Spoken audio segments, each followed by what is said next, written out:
wabarakatuh. Innalhamdulillah nahmaduhu wa nastaghfiruhu wa na'udzu billahi min shururi anfusina wa min sayyiati a'malina may yahdihillahu fala mudilla lahu wa may yudlil fala hadiya lahu. Asyhadu an la ilaha illallah wa asyhadu anna Muhammadar Rasulullah la nabiyya wa rasula ba'da. Yang terhormat kepada Kepala Madrasah Bapak Lukmanul Hakim, yang terhormat kepada guru pengampu PP5 PPRA yaitu Bu Duyanti Martarina MSI, yang terhormat kepada wali kelas X1 Bu Rizianti. Perkenalkan, nama saya Rajuari Haratul Ais. Nama saya Ahmad Zafwan Marga. Dan perkenalkan, nama saya Afifah Jembasika. Kami dari kelas 21. Di sini kami akan mempresentasikan pengaruh kematangan emosi terhadap kecenderungan perilaku self-harm pada remaja. Kenapa kita milih judul ini? Karena masa remaja merupakan masa transisi dalam kehidupan manusia, menghubungkan masa kanak-kanak dan dewasa.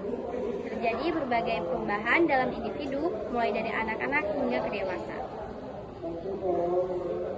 Terdapat pandangan mengenai remaja oleh Stanley Hall, yakni storm and stress atau badai dan stres, yang artinya menyatakan bahwa masa remaja ialah masa yang bergejolak yang ditandai oleh konflik dan perubahan suasana hati atau mood. Selain itu, remaja juga dikenal dengan emosi yang labil karena di tengah pencarian jati dirinya atau identitasnya. Berdasarkan pemaparan masalah di atas, salah satu perilaku yang sangat merugikan diri sendiri itu atau self-harm. Self-harm merupakan suatu tindakan atau dorongan untuk menyakiti atau melukai diri sendiri dengan berbagai cara untuk mengalihkan rasa sakit psikis dan juga sakit fisik. Rumusan masalah dan tujuan penelitian. Setelah meninjau latar belakang masalah yang telah dibahas, maka rumusan masalah penelitian adalah apakah remaja masa kini bisa menghindari perilaku self-harm atau perbuatan self-harm pada dirinya sendiri.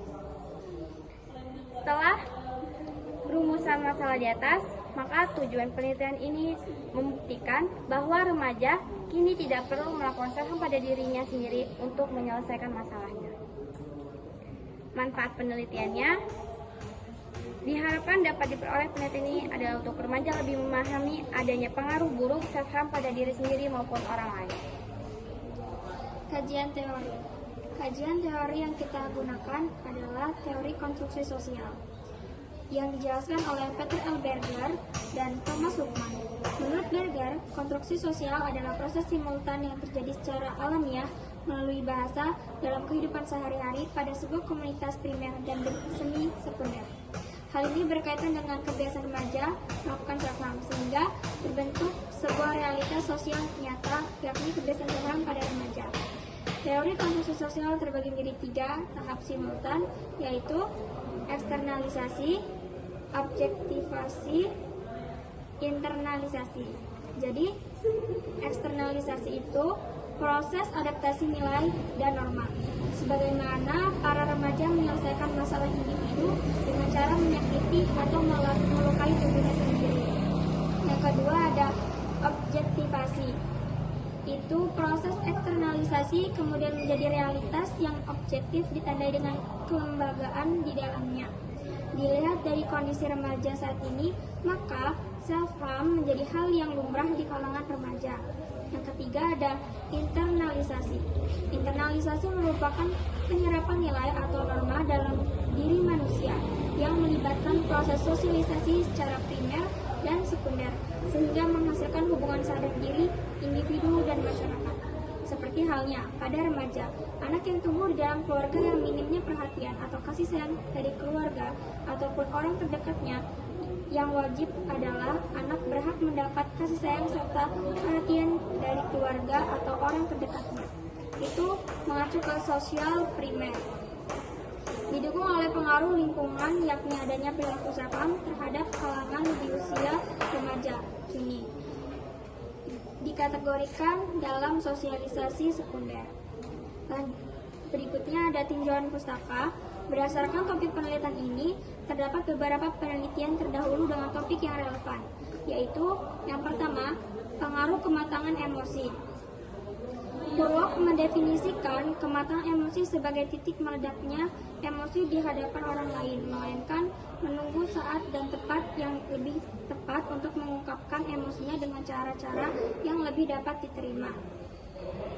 Morgan mengatakan dalam Introduction to Psychology, kematangan emosi merupakan keadaan emosi yang dimiliki seseorang, di mana apabila mendapat stimulus emosi tidak menunjukkan gangguan emosi. Gangguan kondisi emosi yang terjadi tersebut dapat berupa keadaan kebingungan, berkurangnya rasa percaya diri, dan terganggunya kesadaran sehingga orang tersebut tidak dapat menggunakan pemikirannya secara efektif dan rasional.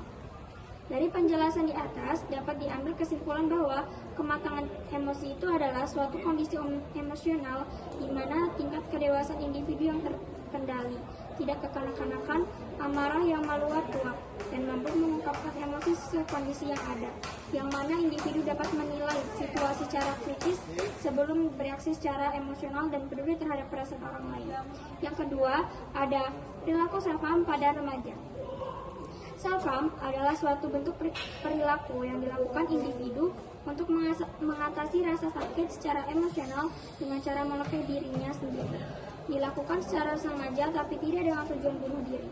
Self-harm biasanya dilakukan sebagai bentuk dari pelampiasan atau penyaluran emosi yang terlalu menyakitkan untuk diungkapkan dengan kata-kata. Hal ini sesuai dengan pendapat Grant. Peneliti lain mengungkapkan bahwa self-harm merupakan perilaku yang dengan sengaja melukai tubuhnya sendiri sebagai cara mengatasi masalah emosi dan stres yang dialaminya. Orang-orang melukai diri tidak untuk menciptakan rasa sakit fisik, tapi untuk menenangkan rasa sakit emosional yang mendalam. Kusumawati 2015 halaman 45. Metode penelitian. 1. Metode penelitian yang kita gunakan adalah metode penelitian kualitatif. Adalah metode penelitian yang digunakan untuk meneliti pada kondisi objek yang alamiah, di mana peneliti sebagai instrumen kunci. Teknik pengumpulan data yang dilakukan secara triangulasi, analisis yang bersifat induktif, dan hasil penelitian kualitatif lebih menekan makna daripada generalisasi. Sugiono 2015. Pemilihan jenis penelitian ini guna mendapatkan keterangan serta penjelasan secara mendalam mengenai motif dari berlangsungnya perilaku self-harm pada remaja. 2. Subjek penelitian, populasi dan sampel. Dana P. Turner 2020. Menurut Dana P. Turner, purpose sampling adalah teknik pengambilan sampel yang digunakan ketika peneliti sudah punya target individu dengan karakteristik yang sesuai dengan penelitian. Purpose sampling. Seperti penjelasan sebelumnya, bahwa purposive sampling merupakan salah satu jenis dari non-random sampling. Jadi purposive sampling adalah teknik pengambilan sampel dengan cara memberikan penilaian sendiri terhadap sampel di antara populasi yang terpilih. Penilaian itu diambil tentunya apabila memenuhi di antara populasi yang terpilih. Penilaian itu diambil tentunya apabila memenuhi kriteria tertentu yang sesuai dengan topik penelitian. Kelebihan atau purposive sampling ini adalah waktu yang digunakan lebih efektif, tapi kelemahannya adalah sampel berpotensi tidak mewakili populasi yang dipilih untuk diteliti. 3. Teknik dan alat pengumpulan data. Metode yang digunakan untuk mengumpulkan data adalah studi pustaka. 1. Studi pustaka. Menurut Sugiono 2017, studi pustaka merupakan kaitan dengan kajian teoritis dan referensi lain yang berkaitan dengan nilai, budaya, dan norma yang berkembang pada situasi yang diteliti. Hasil penelitian pula akan semakin kredibel apabila didukung foto-foto dikatakan bahwa studi pustaka bisa mempengaruhi kredibilitas hasil penelitian yang dilakukan. Baik, sekian presentasi dari kami. Mohon maaf jika ada kata-kata yang tidak berkenan dan sopan. Sekian dari kami.